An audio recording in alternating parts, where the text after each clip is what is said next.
Bismillahirrahmanirrahim. Allahumma salli wa sallim wa barik wa akrim wa an'im ala sayyidina wa habibana wa nabiyyana Muhammad wa ala alihi wa sahbihi wa sallim taslima adada mahtabi ilmuk wa ghatta bihi qalamuk wa ahsahu kitabuk warda Allahumma an sadatina Abi Bakrina wa Umara wa Uthmana wa Ali wa ani sahabati ajma'in wa ani tabi'in wa tabi'ihim bi ihsanin illa yawmiddin.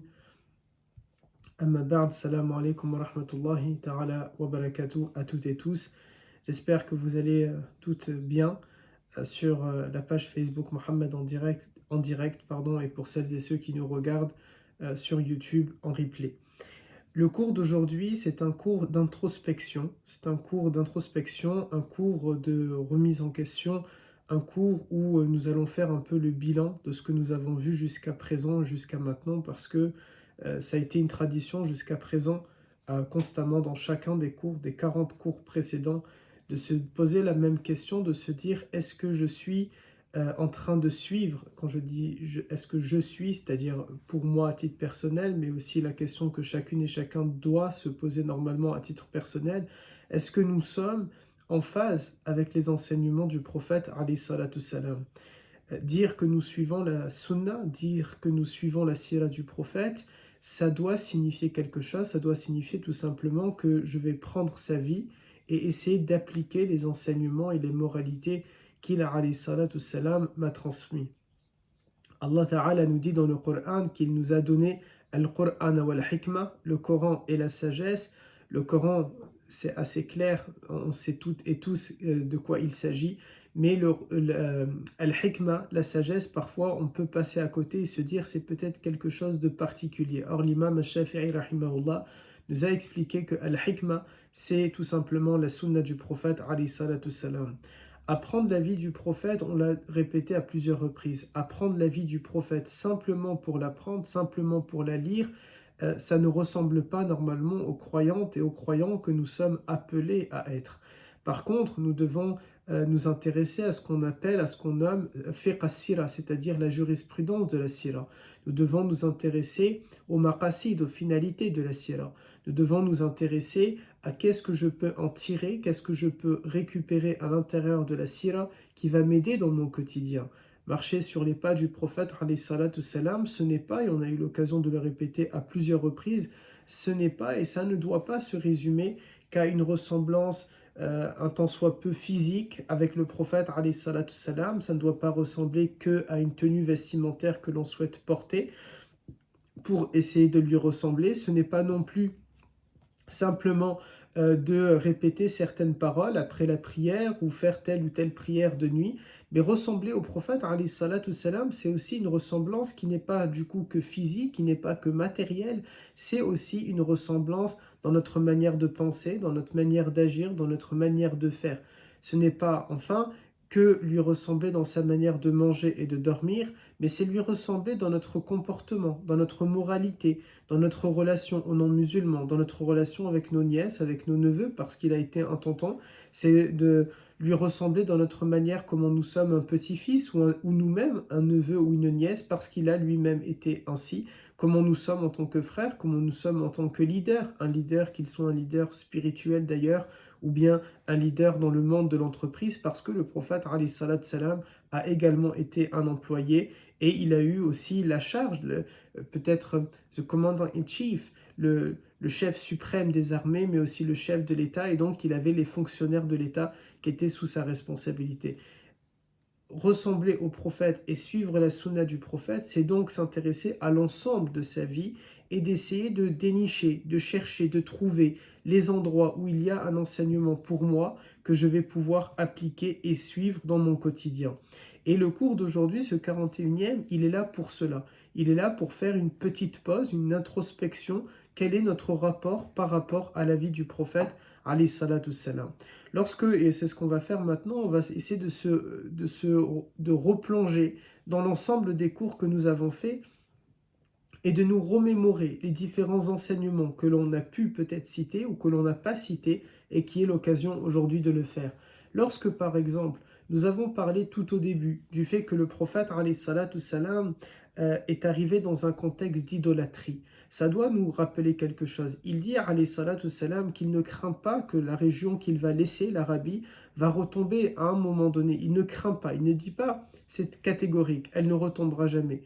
Mais pour lui, il n'y a pas, d'inquiétude à avoir sur le fait que le peuple en Arabie va retomber dans l'adoration des statues. Mais ils peuvent, les gens et les Arabes de manière générale, les musulmans encore, de manière encore plus générale, peuvent retomber dans différentes autres formes d'idolâtrie. Et prenez le prophète, alayhi salatu salam, lui-même, lui qui a combattu toute sa vie l'idolâtrie, pas combattu dans le sens physique et militaire du terme, mais il les a combattus sur le plan idéologique, il a essayé j'allais dire en vain, mais c'est pas vrai, il a réussi avec gloire et avec succès à prouver qu'il s'agit que de fake, qu'il s'agit tout simplement que de choses qui sont fausses, mais que Allah Azza wa Jal est al-haq, et que le Coran est un haq, et que lui, alayhi salatu salam, est un haq. Il a lutté toute sa vie, il a combattu encore une fois sur le plan idéologique toute sa vie pour prouver cela. Or, qu'est-ce qu'on peut se rendre compte aujourd'hui? L'un des enseignements, c'est que alors même qu'il a combattu ces statuts-là sur le plan idéologique, la communauté musulmane a tendance aujourd'hui à faire de lui, alayhi salatu salam, un totem et une statue. Je m'explique. Lorsque on laisse de côté le prophète sallallahu alayhi wa sallam bien au chaud quelque part chez nous, mais que de temps à autre, de temps en temps, on va aller vers le prophète alayhi salatu salam pour rappeler ici ou là que le prophète sallallahu alayhi wa sallam a dit ou a fait. C'est le prendre pour un totem. C'est l'avoir laissé de côté. Vous savez, parfois on utilise cette expression pour Dieu. Des gens qui vont oublier Dieu peut-être pendant un long temps et quand ils ont besoin, when they need something, quand ils ressentent ce besoin, ils ont besoin de quelque chose, alors ils vont aller vers Allah Azza wa Jal. Et peut-être que nous, en tant que croyantes et croyants, on peut se sentir inconfortable avec cette chose-là. On peut se sentir mal à l'aise avec ce rapport-là à Dieu. Parce que pour nous, Dieu est une vérité constante. Parce que pour nous, Dieu, on est censé tout simplement l'adorer, que j'ai besoin ou que je n'ai pas besoin. On est censé le prier, le louer, le glorifier, que je ressente le besoin ou que je ne ressente pas le besoin. Eh bien, avec le prophète, alayhi salatu salam, il y a le même comportement qui s'est réalisé. Il y a dans notre communauté, malheureusement, aujourd'hui, un comportement où on a transformé le prophète en tant que totem. Je le laisse de côté, il ne m'intéresse pas. Ça ne m'intéresse pas comment il pense, comment il réfléchit, sa méthodologie, sa manière, sa pédagogie, sa sociabilité. Tout cela n'intéresse pas une partie de notre communauté, mais on va utiliser le prophète lorsque, par exemple, il s'agit d'aller faire une umrah ou d'aller faire un pèlerinage pour se snapper, s'instagrammer devant la tombe du prophète. Ou bien on va l'utiliser lorsqu'il va falloir appuyer un certain propos et donc l'utiliser à tort ou à travers en disant le prophète a dit et Allah Azza wa Jal a dit. Lire la sira pour la lire, encore une fois, on l'a répété pendant plus de 40 heures de cours, ici en direct sur la page Facebook Mohammed ou en replay sur la chaîne YouTube Oustad Marwan. Nous avons dit, nous ne devons pas simplement regarder la sira pour la regarder. Sinon, c'est comme un film Netflix au final. On l'a regardé, ça nous a fait du bien, c'était intéressant, on a passé du temps et puis ça s'arrête là. Mais la sira du prophète, c'est une école. La sira du prophète, c'est un enseignement. Je ne suis pas le meilleur des spécialistes de la sira. Je ne suis pas en train de vous enseigner la sira d'une manière ultra inédite. Je ne suis pas en train d'inventer de nouvelles choses. Tous ces textes-là, tous ces récits-là, toute cette histoire-là, tout cet historique-là sur le prophète, alayhi salatu salam, il est connu, il est well known, il est vraiment connu de toutes et de tous. Ce qu'on essaye par contre de faire, ici en direct sur la page Facebook et en replay sur la chaîne YouTube, c'est de tirer des enseignements et des moralités. Parce que les enseignements et les moralités, ils sont susceptibles et amenés peut-être à changer selon le contexte, selon l'époque, selon le lieu où vous vivez, selon une période ou une autre dans votre vie. C'est ça que nous devons faire. Et c'est cela, vivre la sunna dans sa réalité. C'est cela aussi, marcher dans les pas du prophète, alayhi salatu salam. On n'est pas encore dans cet épisode-là au moment de la mort, qui sera certainement l'épisode le plus douloureux et le plus difficile pour nous. On n'est pas encore à ce moment-là à la mort du prophète. Mais projetons-nous un peu plus loin et projetons-nous au moment où nous allons parler de la mort. Qu'ont fait les compagnons? avec cette magnifique parole de Abu Bakr. Man kana ya'budullah, celui qui était en train d'adorer Dieu, qu'il sache que Dieu est vivant et qu'il ne meurt jamais. Mais celui qui est en train d'adorer Mohammed, qu'il sache que Mohammed est mort. Et il rappelle le verset. Wama Muhammadun illa bashar. Mohammed n'est qu'un être humain. Mais attention, bien sûr, c'est le meilleur des êtres humains. Il est notre modèle, il est notre exemple. Kana uswatun hasana, dans un autre verset. Il est doté de la plus belle des moralités. Il est un exemple pour nous. Wa kana rasulu alaykum shahida, dans un autre encore verset. Allah Ta'ala nous dit, et le prophète est pour vous un modèle et un exemple. Ainsi, tout montre et tout porte à croire que lorsqu'on s'intéresse à la sira, on ne doit pas lire la sira, vous savez, un peu comme les contes des enfants. On raconte une histoire, souvent on fait ça avec les histoires de tous les prophètes, on l'a résumé aux enfants. Et du coup, dans les histoires des prophètes, c'est souvent chez les enfants, dans le rayon jeunesse, que l'on va trouver le plus de livres qui racontent l'histoire des enfants, qui racontent l'histoire des prophètes. Et on le raconte aux enfants, alors même que c'est à nous, adultes, en premier lieu que ça s'adresse, parce qu'il y a des enseignements et des moralités à tirer de ces histoires-là. La sira ne doit pas devenir de la même manière. La sira ne doit pas devenir un conte que l'on raconte simplement à des enfants, parce qu'il n'y aurait aucun enseignement et moralité à tirer pour nous les adultes. Bien au contraire, il y en a pour les adolescentes, les adolescents, les femmes et les hommes, les plus vieux et les plus jeunes, bien évidemment. Lorsqu'on est en train de regarder cette sira, le premier cours que nous avons fait, je regarde pour ne pas me tromper, nous avons dit pourquoi apprendre la sira. Et nous avons donné toute une série d'arguments, de preuves, d'éléments qui doivent, et j'espère, qui ont permis de vous inciter à apprendre la sira. Mais l'introspection que nous faisons aujourd'hui, elle doit nous dire, ok, j'avais appris les raisons pourquoi c'est important d'apprendre la sira. Où est-ce que j'en suis aujourd'hui par rapport à ces éléments-là? Nous avions dit par exemple que apprendre la sira, c'est un peu comme le schéma que l'on fait avec Allah Azza wa Jal. Des savants nous ont dit, Ma'rifatullah, la connaissance de Allah, elle mène à at-ta'a, à l'obéissance à Allah Azza wa Jal. Parce que pour obéir à Allah, j'ai besoin de connaître Allah Azza wa Jal. Sinon, j'aurais du mal à lui obéir. Sinon, j'aurais du mal à savoir qu'est-ce que Dieu m'a demandé et qu'est-ce que Dieu ne m'a pas demandé. Et cette obéissance, elle va mener à Sa'ada, au bonheur. De la même manière avec le prophète, alayhi salatu salam. Pourquoi apprendre la sira? Parce que tout simplement, c'est une relation de complémentarité avec le Coran. Je ne suis pas un coraniste et a priori, vous n'êtes pas coraniste, sinon vous ne seriez pas en train de me suivre. Pour celles et ceux qui ne savent pas, le coranisme est un mouvement qui a rejeté la sunna et qui a gardé que le Coran. C'est-à-dire, sous prétexte qu'ils aiment tellement le Coran, ils ont dit, le Coran, il nous suffit, il est kafiya et on n'a pas besoin de la sunna. Ce comportement-là ne s'inscrit pas dans l'orthodoxie musulmane, il ne s'inscrit pas dans ce que nous considérons comme étant le droit chemin, puisque Allah Ta'ala, encore une fois, et on l'a dit en début de cours, Allah Ta'ala nous a dit qu'il nous a donné Al-Qur'an ou Al-Hikmah. Et le Hikmah, c'est la sunna. Et donc, la sunna, je dois m'y intéresser. La sunna, la sira, je dois m'y intéresser. Je dois plonger dedans. Elle est importante. Pourquoi? Parce que c'est une obligation aussi. Nous avions tout simplement rappelé, il y a plusieurs matières obligatoires en islam et la sira en fait partie. Et ce n'est pas simplement de connaître, vous savez, c'est un peu comme, souvent, le non-musulman, lorsqu'on va lui parler, qu'est-ce que la charia? Il va le résumer à quelques éléments polémiques. Couper la main et lapider la femme. Alors, je ne résume pas l'islam à ça, et je ne résume pas la charia à cela, c'est beaucoup plus complexe que cela, et d'ailleurs ces deux éléments-là, ce ne sont pas des éléments qui ont eu, qui se passaient tous les premiers matins dans la vie du prophète, alayhi salam, ça fait déjà plus de 40 heures qu'on est en train de parler de lui, et on n'a pas raconté ces éléments-là, c'est souvent des choses qui sont sorties de leur contexte, où on prend un fait qui date d'il y a plus de 1000 ans, et on le met dans un contexte qui n'est pas bon.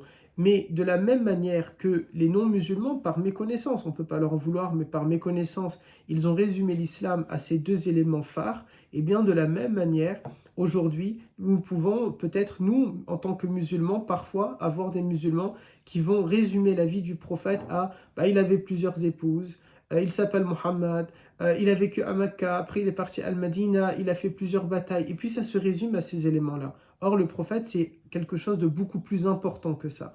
Il est khayru khalqillah, la meilleure des créatures. Cet homme, Muhammad sallallahu alayhi wa sallam, est un homme dont la venue a été annoncée depuis Adam. C'est un homme que les 124 000 prophètes l'ont suivi. Ils ont attesté de sa prophétie. Il est venu avec Naba'in Azim, il est venu avec une nouvelle très importante, avec un message très important. Il est venu nous rappeler, revivifier la religion. Il est venu revivifier la religion pour ces ahnaf, ces chercheurs de vérité qui n'ont pas trouvé la vérité dans le christianisme et dans le judaïsme à un moment donné. Et il est venu avec le véritable risala, avec le véritable message. Il mérite donc que lorsqu'on va s'intéresser à sa vie, on le fasse avec un grand sérieux, avec un papier, un stylo, des notes, où on est en train de noter, on est en train de se dire, ok, je dois apprendre des choses et je dois tirer des enseignements. Mohammed sallallahu alayhi wa sallam n'est pas que le prof des compagnons, il est également notre prof à nous, il est également notre enseignant, il n'est pas que l'enseignant des compagnons, parce que il dit Innama bu'ithtu mu'allima. Je n'ai en réalité été envoyé que pour être un enseignant. Eh bien, à nous de s'inscrire dans le cours du prophète alayhi salatu salam. Comme lorsque l'on doit choisir dans Parcoursup, notre filière, nous devons choisir les cours du prophète alayhi salatu salam. Alors bien sûr, Marwan qui est devant vous n'est pas le prophète alayhi salatu salam, il n'est pas le plus grand des experts de la sira. Prenez n'importe quel enseignant que vous désirez, ou bien vous-même, intéressez-vous aux livres. Ce que essaye de faire ici la chaîne Facebook Mohammed et par mon petit effort en tant que sabab, c'est tout simplement d'essayer de rappeler qui est Mohammed alayhi salatu salam et quel enseignement je peux en tirer. Mais toutes et tous, nous devons apprendre sa vie. C'est ça l'introspection que l'on doit se faire. Ok, si je suis en train de suivre les cours depuis un petit moment sur la vie du prophète, est-ce que j'ai changé? Est-ce que mon regard a changé? Est-ce que mon amour pour lui a augmenté? Est-ce que j'ai davantage envie de le connaître? Est-ce que j'ai appliqué les enseignements qu'il m'a prodigués? Est-ce que je ressens quelque chose pour les peines qu'il a eues, les douleurs qu'il a eues, les ressentis tout simplement qu'il a vécu? Je dois normalement me rapprocher du prophète alayhi salatu salam. Je dois faire de la sira quelque chose qui est une matière vivante. Vous savez, on dit malheureux, il y a des langues qui sont mortes, n'est-ce pas? Qu'est-ce qu'une langue morte? Je peux l'apprendre à l'école, je peux la parler avec un ami s'il la connaît, mais on considère que cette langue est morte, elle n'est pas vivante, parce qu'il n'y a pas suffisamment de personnes sur Terre qui la parlent pour que je puisse échanger avec eux, commercialiser avec eux, vivre avec cette langue-là. Ne faisons pas de l'islam une langue morte, une religion morte. C'est-à-dire une religion au final où nous allons l'apprendre comme une langue morte, nous pouvons l'apprendre à l'école, le grec ou le latin, on peut les apprendre comme ça à l'école, mais on ne va pas on va pas parler avec cette langue-là. Ne faisons pas de l'islam la même chose, c'est-à-dire une religion où on est en train de l'apprendre, mais je ne la pratique pas. On est en train de l'apprendre, mais je ne vis pas avec. On est en train de l'apprendre, mais je n'échange pas à son sujet. L'islam n'a pas vocation, en principe, à être une religion morte, de la même manière que, normalement, une langue, lorsqu'elle est faite, elle est là pour être vivante. Elle n'est pas là pour mourir à un moment donné. Nous avions également parlé dans un des cours, pourquoi s'intéresser aux Arabes. Nous avions parlé des Arabes avant l'arrivée du prophète, alayhi salatu salam. Là aussi, parce qu'il y a des enseignements à tirer. Les enseignements à tirer, c'est comment étaient-ils?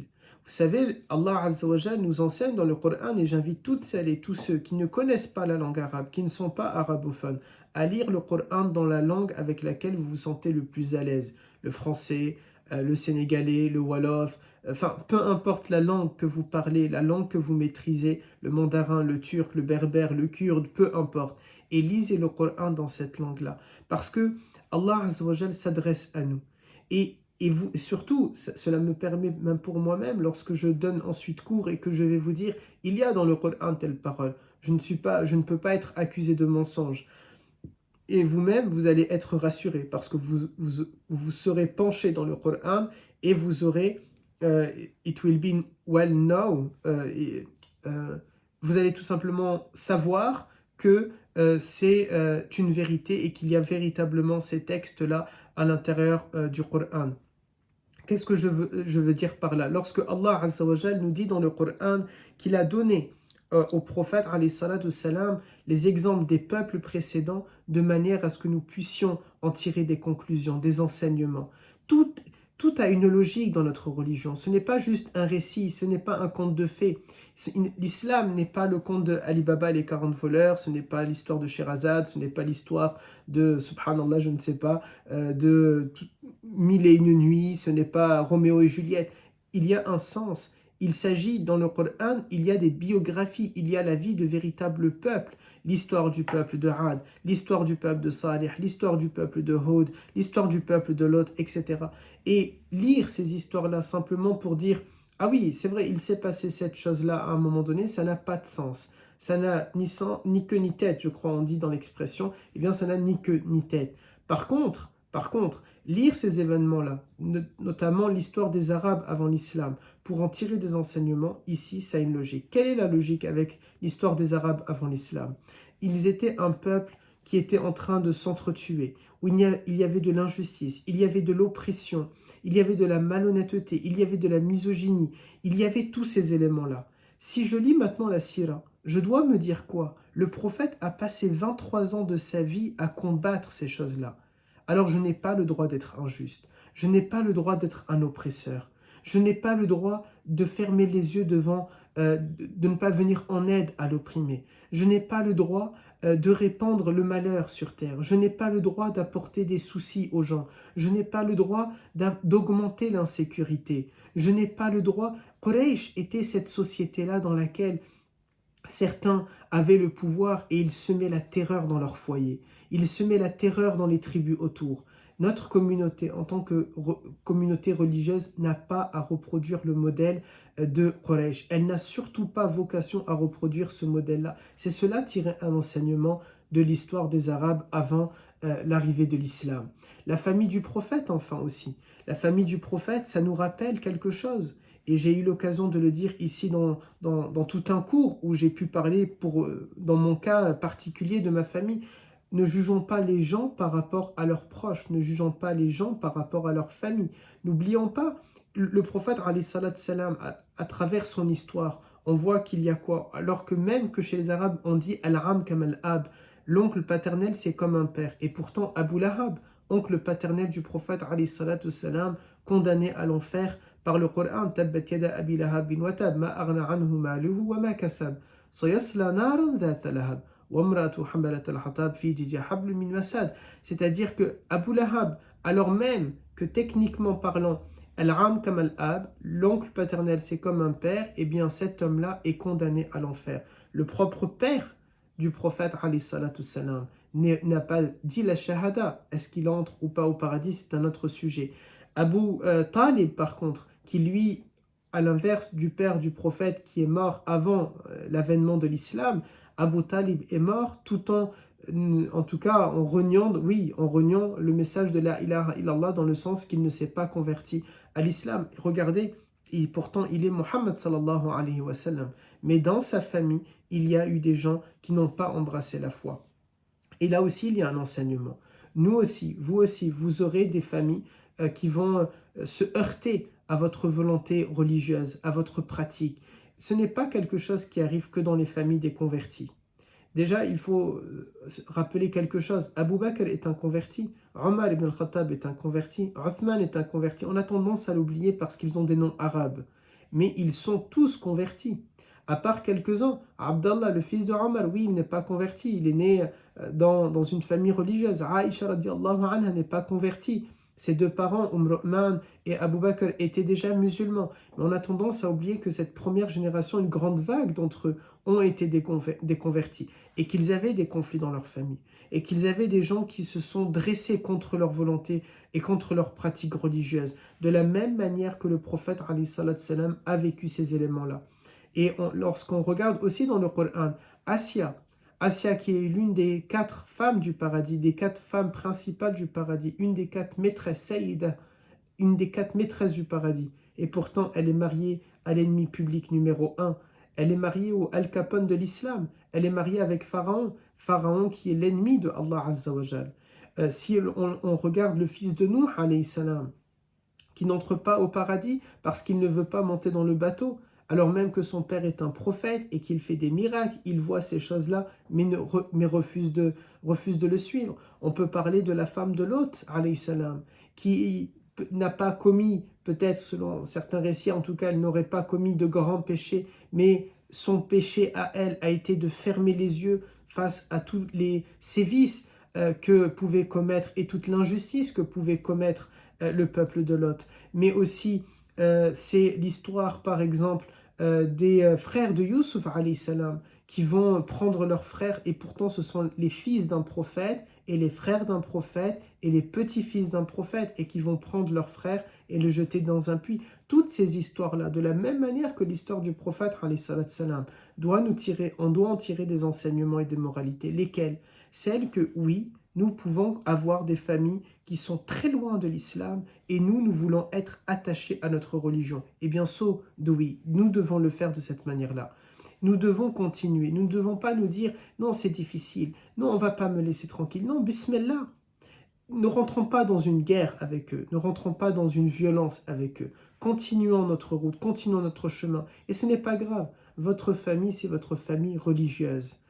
L'islam n'a pas honoré le sang par rapport à la piété. L'islam a placé la piété avant les liens spirituels, avant les liens du sang, et c'est l'un des enseignements que nous devons tirer de la vie du prophète, alayhi salatu salam. Un autre élément, c'est la Kaaba. Nous avons parlé dans l'un de nos épisodes de la construction de la Kaaba. La construction de la Kaaba nous a amené à dire que la Kaaba a été construite et déconstruite, reconstruite et détruite, etc. La Kaaba, si vous voulez, ce n'est qu'un cube.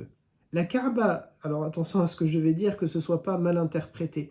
La Kaaba n'a de sens pour nous que parce que Allah Azza wa Jalla lui a donné un sens, tout simplement. La Kaaba n'a de valeur à nos yeux que parce que Dieu lui a donné une valeur. En soi, c'est un cube qui n'a aucun intérêt pour nous. Mais ça devient un endroit qui a un intérêt, et c'est là où j'espère qu'on ne va pas me faire dire ce que je n'ai pas dit. En soi, ça n'aurait pas d'intérêt et de sens si ce n'est par ordre et commandement de Dieu. Mais puisque Dieu nous a dit de tourner autour de ce cube-là, alors it means something. Parce que Dieu m'a demandé de tourner autour, alors il a un sens. Parce que Dieu, il a choisi ce lieu-là comme étant une qibla, une direction pour ma prière, alors il a un sens. Mais s'il n'y avait pas ça, s'il n'y avait pas le fait qu'elle a été...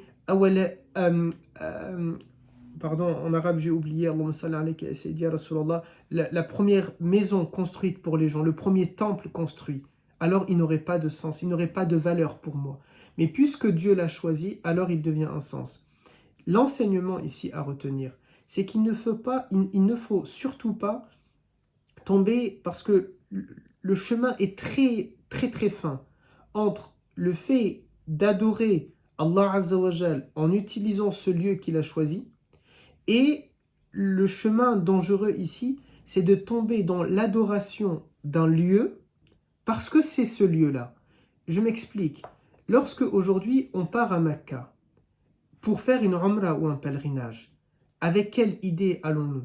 Est-ce que j'y vais pour tourner autour d'un endroit où Allah Azza wa Jal m'a ordonné de le faire, ou bien j'y vais pour sanctifier un lieu, mettre un lieu très important et oublier la prière, oublier le commandement que Dieu m'a mis? Aujourd'hui, la Kaaba, c'est devenu l'objet tiktotable, c'est-à-dire qui peut finir sur TikTok facilement. C'est Instagrammable, c'est Snappable, c'est Facebookable, je ne sais pas comment on pourrait le citer.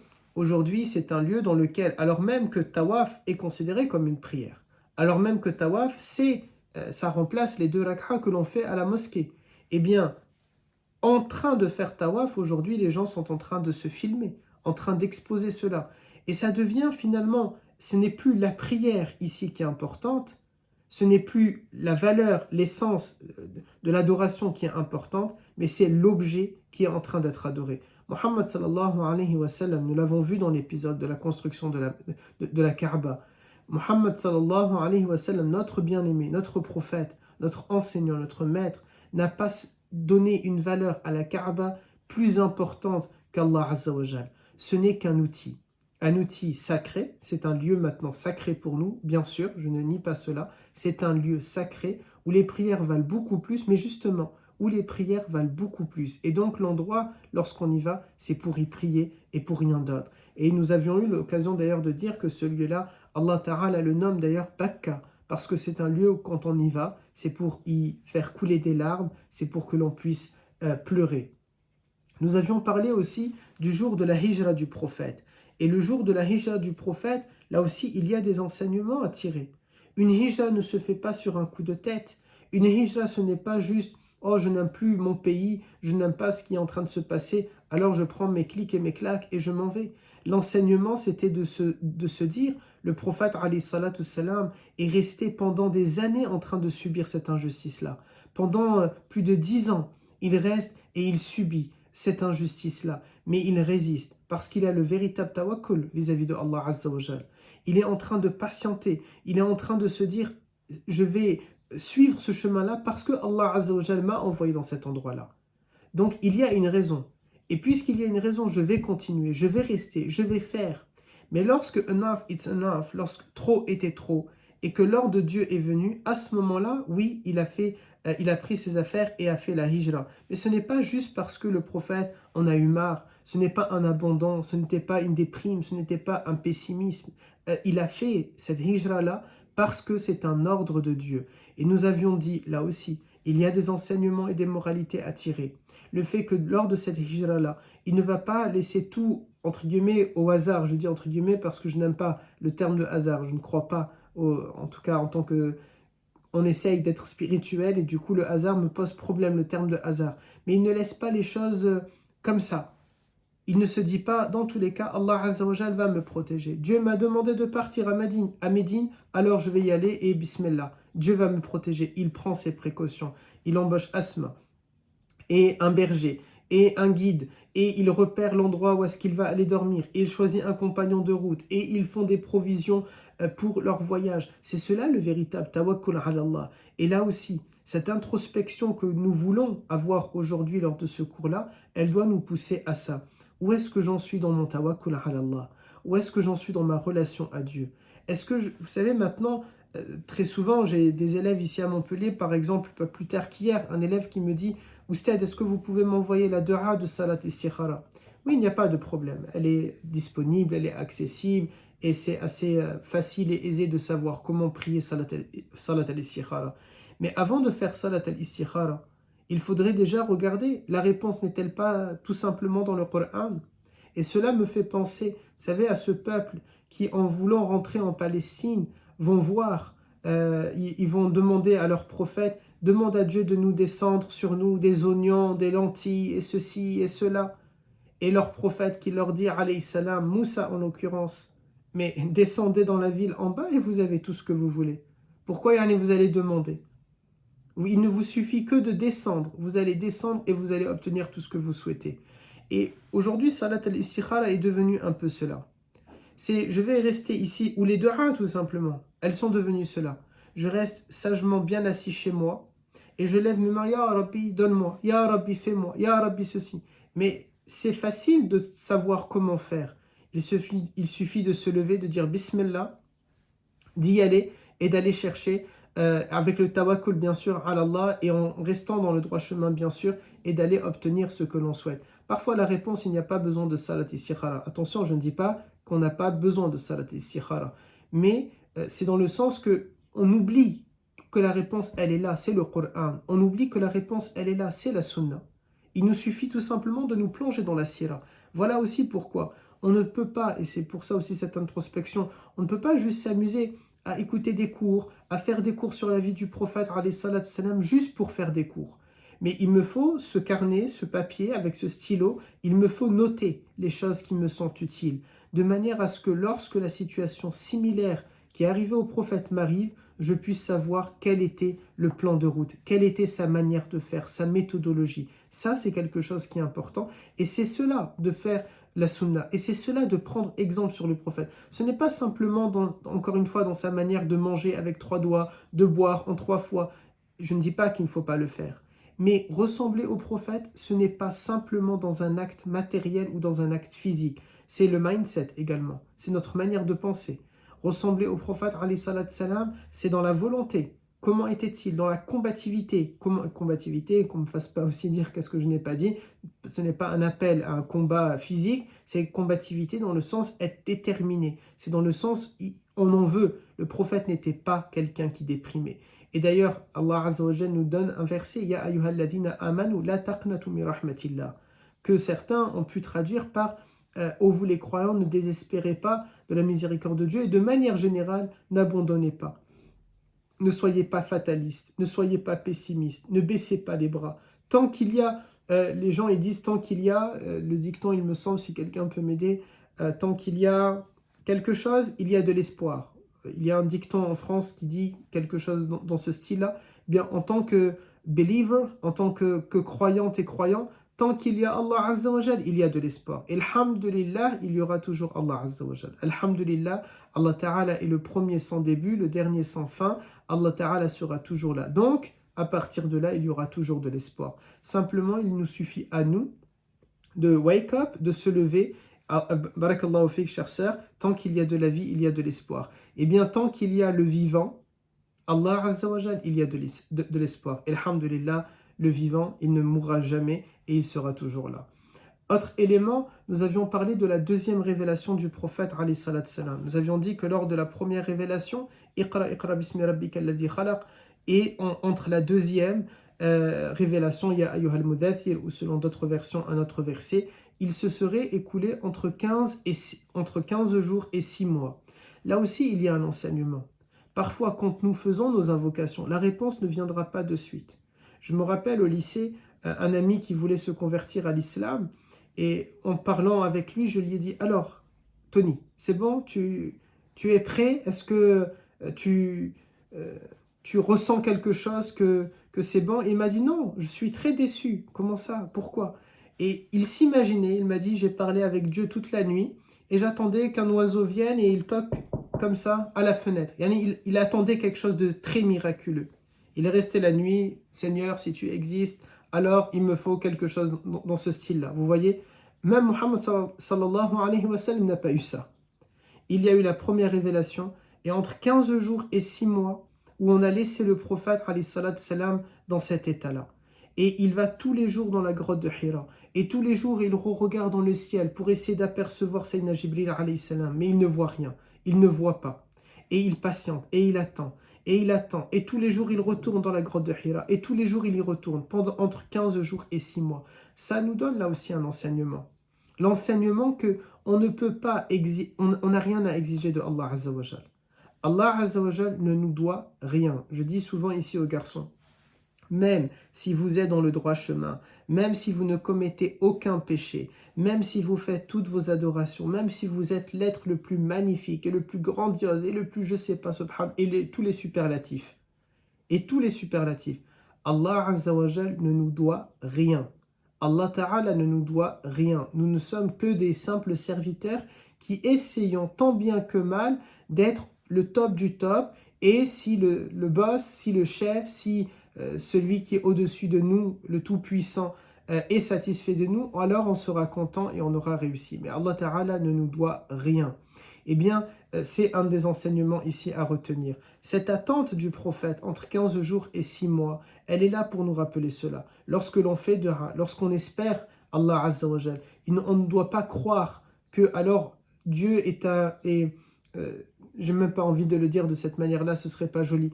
On ne doit pas croire que Allah Azza wa Jal attend. Allah Ta'ala, on va pas lui fixer un rendez-vous et lui demander Ya Rabbi, je veux ça et c'est maintenant. Si notre bien-aimé a patienté, nous devons patienter. Et s'il a été capable de patienter ce temps-là, c'est que nous devons nous aussi comprendre qu'il nous faut de la patience. Les choses ne viennent pas directement. Parce que parfois on peut se méprendre et se dire mais je me lève le matin et je fais mes prières et je tiens et je résiste et Allah Ta'ala ne m'a toujours pas donné, j'ai beaucoup de malheur et le destin est contre moi. Non, subhanallah, on ne sait pas quelle va être l'issue derrière. Et même si l'issue était mauvaise, Allah Azza wa Jal ne nous doit rien. Ce n'est pas parce que vous êtes dans le droit chemin que vous méritez d'avoir une vie heureuse. Ce n'est pas parce que vous ne faites pas de péché que vous ne méritez pas d'avoir des soucis et des problèmes dans votre vie. Allah Ta'ala ne nous doit rien. Car souvent on pense comme ça à tort, mais sois bien et alors tu auras. Même, je suis assez contre le fait qu'on parle aux enfants de cette manière-là. Parce qu'un enfant ne fait pas de péché. Et donc le jour où il a un pépin et un souci ou qu'il voit qu'il y a des problèmes, comment allons-nous lui expliquer? Non, subhanallah, nous ne sommes que des serviteurs. Par contre, ce que nous pouvons nous poser comme question, est-ce que j'ai commis une erreur qui a fait que Allah Ta'ala est en colère contre moi? Et si avec mon introspection, puisqu'on est dans un cours sur l'introspection, si avec mon introspection je ne trouve pas une erreur concrète que j'aurais pu faire, alors je vais l'accepter dans tous les cas, car Dieu ne me doit rien. Et ce que Dieu envoie, je vais dire Alhamdulillah, et je vais tout faire pour qu'il soit satisfait de mon comportement, de notre comportement sur ce chemin-là, dans cette vie-là, malgré les différentes épreuves. L'hostilité aussi du prophète, l'hostilité pas du prophète plutôt, c'est un mauvais lapsus, l'hostilité de Quraysh vis-à-vis du prophète alayhi salatu salam. Cette hostilité, elle nous enseigne aussi, dans un contexte islamophobe, dans un contexte de racisme, dans un contexte où nous avons quelqu'un en Suède qui va brûler un Coran, elle nous enseigne comment nous devons faire face, comment nous devons réagir, ni avec de la violence, ni avec des attentats, ni avec une vengeance sortie de nulle part, ni avec le fait de faire des menaces, ni avec plein de messages sur Internet qui vont dans tous les sens. Le prophète, alayhi salatu salam, face à Quraysh, il a levé ses mains et il a prié Dieu pour leur guider. Le prophète, alayhi salatu salam, il n'a jamais demandé « Ya Rabbi, détruis le peuple de Quraysh ». C'est vrai que le prophète, par contre, a parfois fait des invocations, notamment à la veille de la bataille de Badr, contre quelques individus, mais ici, il faut remettre les choses dans leur contexte. Il sait que ces individus-là, je parle par exemple de Umayya ibn Khalaf, je parle de Abu Jahl, ces personnes-là, le prophète n'a pas cherché à les assassiner, il n'a pas envoyé faire ses compagnons un attentat suicide, pas du tout. Il a espéré au fond de lui que Allah Ta'ala mette fin à la vie de ces hommes-là pour une raison bien particulière. C'était des oppresseurs.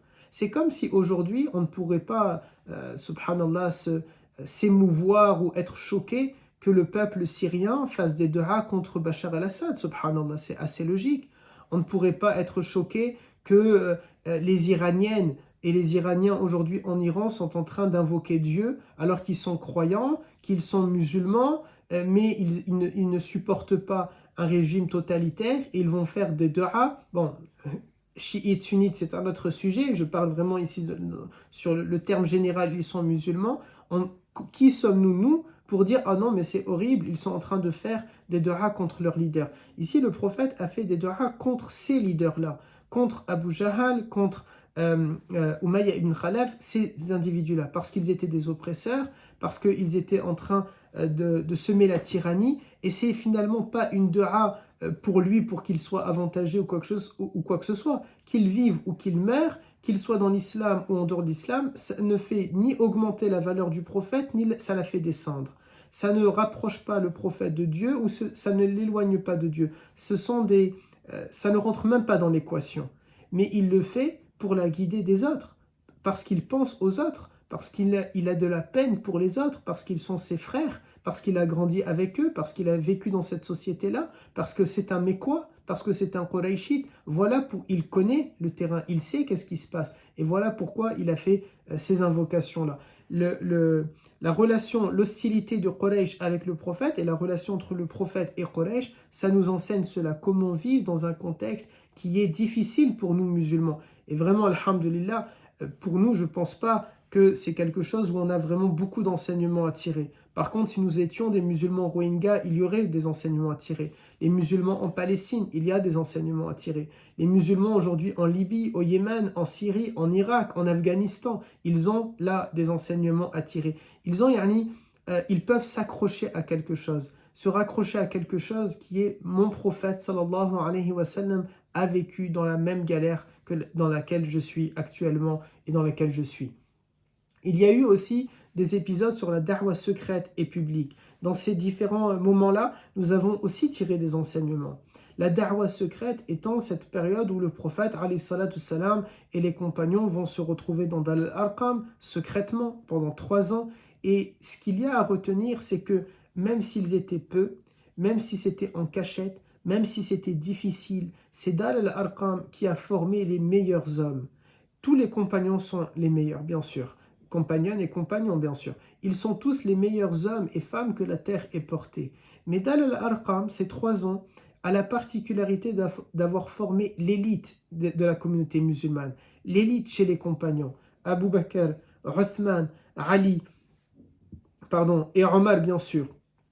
J'aurais dû le dire dans cet ordre-là. Abu Bakr, Omar, Uthman et Ali. Sinon, on va penser que j'ai mis Ali avant Omar. On risquerait de m'accuser du chiisme, justement.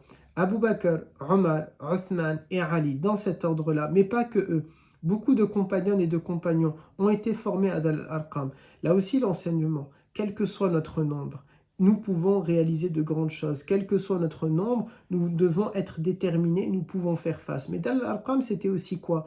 Ils n'ont pas, le prophète, dans ce lieu qui était une école, il n'a pas résumé les choses qu'à des cours d'arabe ou à des cours de religion.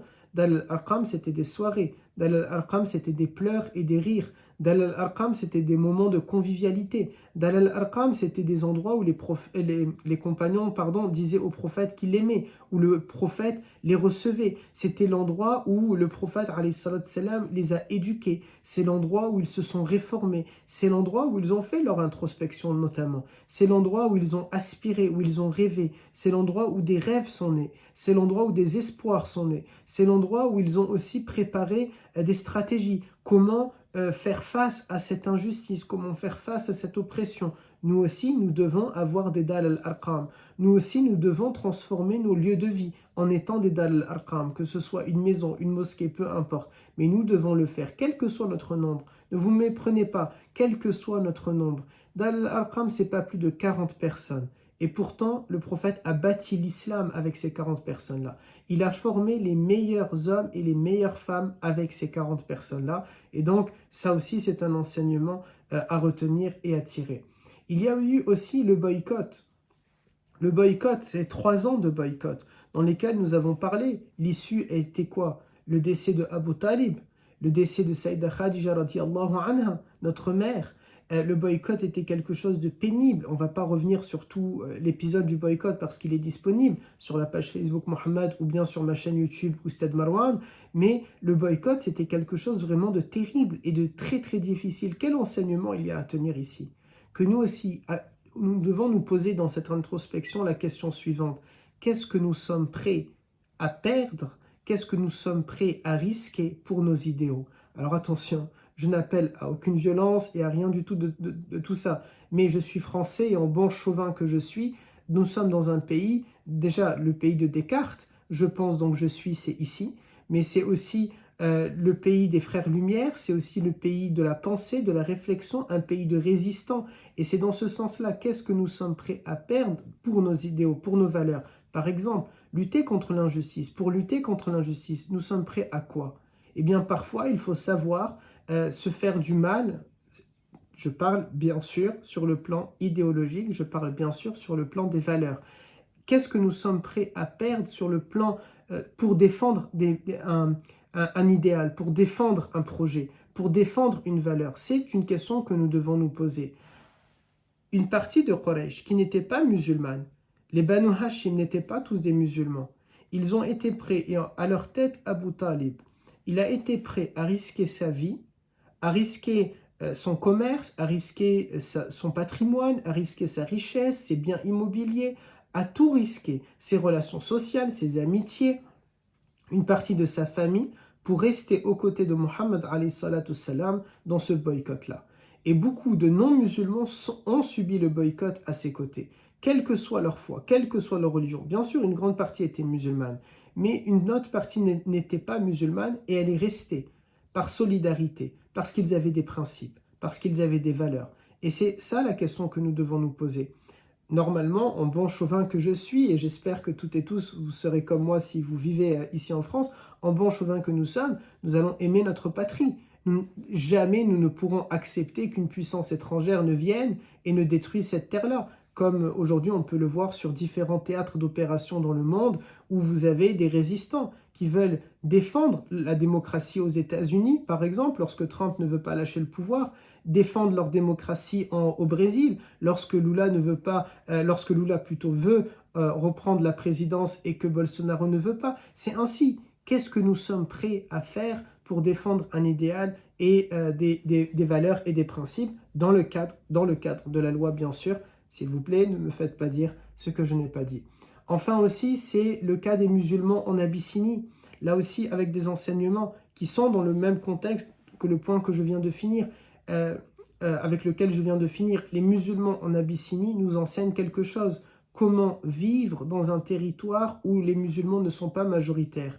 La première immigration en Abyssinie, puis la deuxième immigration en Abyssinie, le fait que les musulmans ont choisi de rester vivre en Abyssinie pendant des années, alors même qu'un État musulman a été fondé à Médine, nous montre que oui, nous pouvons vivre dans une société qui n'est pas musulmane sans aucun problème. Sinon le prophète alayhi salatu salam les aurait appelés.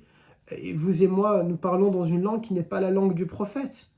Et je donne cours, et peut-être que c'est le cas d'entre vous, on assiste à un cours, ou bien je donne cours dans un pays dans lequel le prophète n'a pas foulé ce terrain-là. Le prophète n'a pas marché sur ce territoire-là.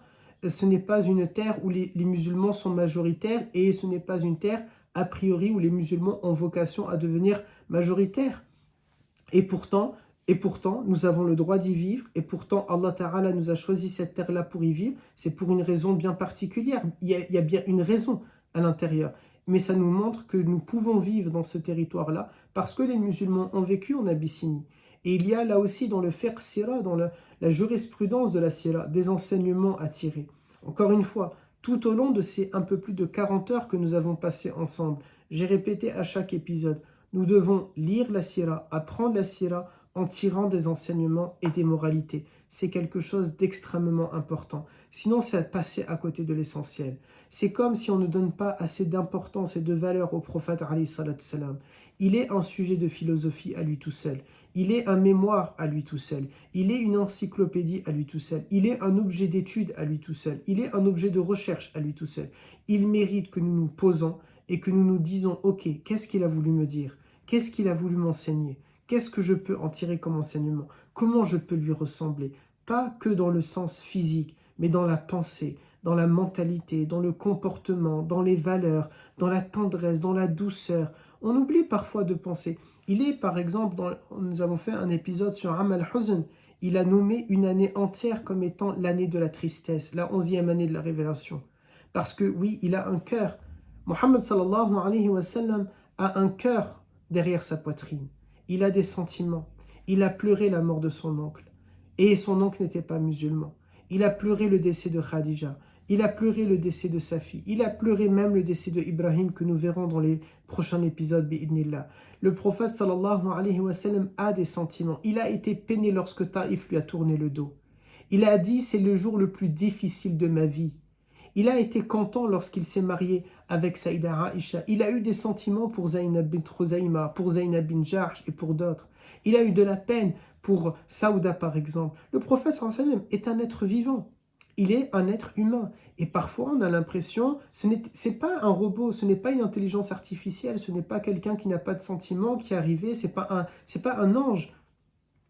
C'est pas un ange dans le sens, ce n'est pas un être créé, ce n'est pas un ange, il ne fait pas partie de la communauté des anges. Il est Muhammad sallallahu alayhi wa sallam. Comme vous et moi, il a un père et une mère, une grand-mère et un grand-père, paternel et maternel.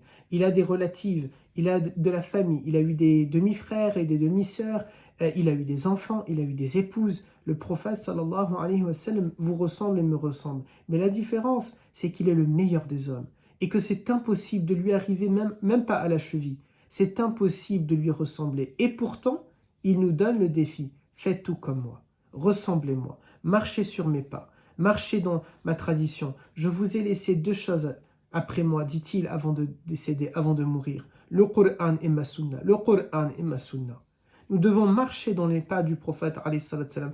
On sait qu'on ne va jamais lui ressembler à la perfection. C'est impossible. Mais pourtant, c'est le défi qu'il nous a donné. C'est le défi qu'il nous a laissé. Et alhamdulillah, il est un être humain. Il est un être humain pour que aucune et aucun d'entre nous ne puisse dire, c'est impossible de lui ressembler. C'est impossible. Ça ne sert à rien que je le fasse. Je sais que je ne vais pas y arriver. Non, il est un être humain. Nous pouvons essayer de lui ressembler tout en gardant à l'esprit, parce qu'il ne faudrait pas tomber dans l'orgueil et dans la prétention qu'il nous est impossible de lui ressembler, parce que bien sûr, il est khayru khalqillah, il est la meilleure des créatures, il est choisi par Allah Azza wa Jal et il est ma'soum, il est infaillible, il est un prophète, etc. Enfin, c'est aussi deux éléments qui nous restent. C'est la fraternisation des musulmans. Le prophète a mis en place cette fraternisation, et avec la constitution de Médine, comme ça me fait du 2 en 1 de les citer en même temps. La fraternisation des musulmans, elle doit nous rappeler quoi? Qu'il ne doit pas y avoir de tribalisme dans notre communauté. Alhamdulillah, jusqu'à présent, Allah Azza wa Jal a préservé désolé pour tous les autres, mais je vais citer que ces deux pays-là. Alhamdulillah, Allah Azza wa Jal a jusqu'à maintenant préservé une guerre entre l'Algérie et le Maroc. Mais si demain, au vu déjà des tensions qu'il y a, du tribalisme, du chauvinisme à n'en plus finir, du nationalisme, du patriotisme démesuré qu'il y a entre les Marocains et les Algériens, vraiment que Dieu nous préserve. Parce que si demain il devait y avoir un conflit militaire entre ces deux États, yani subhanallah, c'est une fitna qui va dépasser la fitna al-kubra que les croyants ont connue un jour. Parce que dans un même bâtiment, ici même, alors qu'on n'est même pas en Afrique, on n'est même pas au Maghreb, mais ici même en France, dans un même bâtiment, peut-être des voisins qui vont s'entretuer dans la nuit. Peut-être des coups de couteau, peut-être des assassinats ciblés, subhanallah. C'est peut-être cette fois-ci des Marocains qui vont jeter des Algériens dans la Seine et des Algériens qui vont jeter des Marocains dans le Rhône. Subhanallah, où est-ce qu'on pourrait arriver? À cause du tribalisme, à cause du nationalisme démesuré, à cause du chauvinisme démesuré, alors même que le prophète a combattu le tribalisme. Il a gommé les clans. Il a gommé Bani Makhzoum et Banu Hashim et les Banu Abdi Shams et les Bani Adi. Il a gommé tout ça. Et il a parlé, vous êtes des musulmans, vous êtes des frères et des sœurs musulmanes. Il a mis al-ukhuwa entre eux. Et Dieu le dit lui-même, innamal mu'minuna ikhwa. Les croyants ne sont que des frères. Les croyants ne sont que des frères. Et il nous faut faire très attention. Lire la vie du prophète sallallahu alayhi wa sallam, ou plutôt vouloir suivre les pas du prophète, c'est aussi ça. C'est se rappeler, je ne dois pas faire partie de ceux qui vont diviser, ni entre arabes et non-arabes, entre blancs et entre noirs, entre berbères et arabes, entre kabyles et arabes, entre algériens et marocains, tunisiens et libyens, et soudanais du nord et soudanais du sud, sénégalais et mauritaniens. Attention à ne pas tomber dans ça. Parce que c'est comme si on efface. On dit parfois, il y a cette expression aussi qui dit il va me tuer une deuxième fois, ou quelqu'un va se retourner dans sa tombe. Le prophète, je vous rassure, ne va pas se retourner dans sa tombe. Par contre, on ne va pas tuer une deuxième fois là le prophète. Par contre, c'est tuer le travail qu'il a fait. C'est détruire le travail qu'il a fait. C'est détruire l'unité qu'il a bâtie dans les 23 premières années de sa vie. C'est détruire l'héritage qu'il nous a laissé. Lorsqu'il décède, il laisse 120 000 compagnons, ou un peu plus ou un peu moins, qui sont unis, qui sont soudés, qui croient dans la même chose, qui prient dans la même direction, qui lèvent les mains de la même manière, qui font la même prière, qui récitent le Coran de la même manière, qui suivent le même chemin, qui ont un seul livre, Al-Qur'an, qui croient dans un seul Dieu, Allah Azza wa Jal, en lui reconnaissant ses 99 noms ou ses attributs, etc. Ne détruisons pas le travail du prophète alayhi salatu salam. Ne faisons pas partie de celles et ceux que Dieu dit dans le Coran yuriduna liyutfi'u nurallahi bi afwahihim. Ils désirent éteindre la lumière d'Allah Azza wa Jal avec leur bouche. Faisons en sorte de ne pas être celles et ceux qui détruisent le travail du prophète alayhi salatu salam. Aussi, la constitution de Médine, c'était le dernier élément pour arriver à la fin de ce cours. La constitution de Médine, là aussi, il y avait des enseignements, puisque le prophète a inclus à l'intérieur de la Ummah, la communauté juive, et les autres communautés. Ça aussi, ça nous donne un enseignement. Ne soyons pas, à la fois, nous devons être unis entre nous, musulmans, mais n'oublions pas qu'il s'agit de nos sœurs et de nos frères aussi ailleurs.